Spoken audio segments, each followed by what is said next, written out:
સમાચારમાં આગળ વધીએ તો ગુજરાતના લાખો પરિવારોને આજે સપનાનું ઘર મળવાનું છે।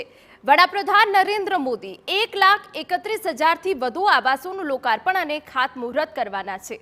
આવાસ લોકાર્પણના કાર્યક્રમમાં ગુજરાતના 115 ગ્રામીણ મતવિસ્તાર અને 67 શહેરી મતવિસ્તાર ક્ષેત્રો જોડાશે, એટલે તમામ 182 વિધાનસભા ક્ષેત્રો આ કાર્યક્રમમાં સહભાગી થશે।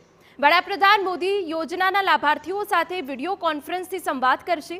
પ્રદેશ ભાજપ પ્રમુખ ડીસાથી આ કાર્યક્રમમાં જોડાશે।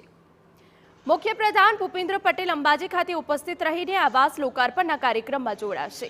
અંબાજી ખાતે પ્રધાનમંત્રી આવાસ યોજના હેઠળના 200 મકાનોનું લોકાર્પણ કરાશે। આ ઉપરાંત શ્રી શક્તિ સેવા કેન્દ્રમાં મહિલાને રોજગારી આપતા વિવિધ પ્રકલ્પોની શરૂઆત કરાવાશે, જેમાં મધુમાખીના ઉછેર કેન્દ્ર માટે બી બોક્સ, અગરબત્તી બનાવવાના મશીન, ખાદી ગ્રામ ઉદ્યોગ માટે ચરખા વગેરેનું વિતરણ કરાશે, જેમાંથી 400 જેટલી મહિલાઓને રોજગારી માટેના વિવિધ સાધનો પ્રાપ્ત થશે। મુખ્યપ્રધાન ભૂપેન્દ્ર પટેલ અંબાજી મંદિરમાં દર્શન પણ કરશે।